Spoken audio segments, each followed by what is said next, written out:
Ya, dia dekat Bella ni. Share. Okey. 1, 2, 3.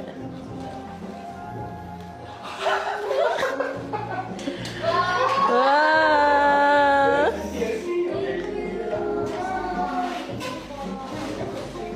Cantik kan? Lawa tak korang? Lawa ke tak lawa?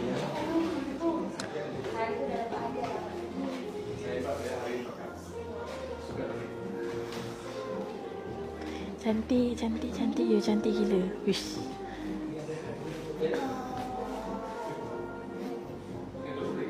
Lawa kan? Zoom dekat. Aduh, ramai orang dekat orang.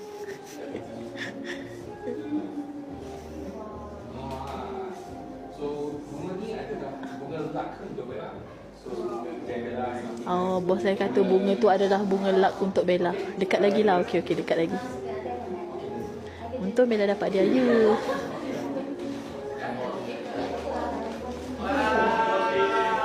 Wah.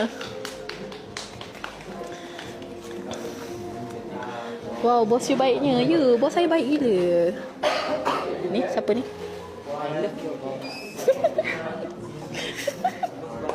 Tadi ada ramai gila orang komen nak tengok Aus. Dia suka bos korang.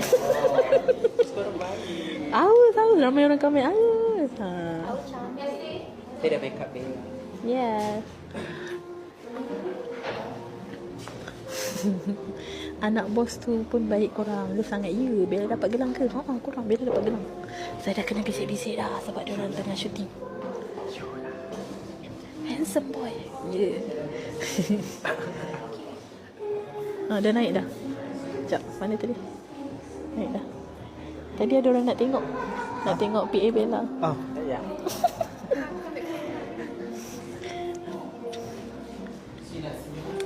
Korang ambil yang Bella pakai tadi tahu. Korang jangan lupa ambil yang Bella pakai ni.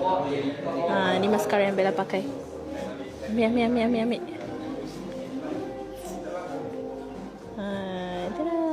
Ni syuting apa? Ni syuting Judita punya produk. Bos tak ada dalam beg kuning. Bos tak ada dalam beg kuning korang. Dah terjual berapa Ima? Adalah dalam 80 pieces dah terjual ni. Korang cepat sikit buat payment. Kita kasih sold out Bella punya mascara. Korang. Sold out. Ben dengan host ni bercakap, oi, thank you. Judita daripada China korang.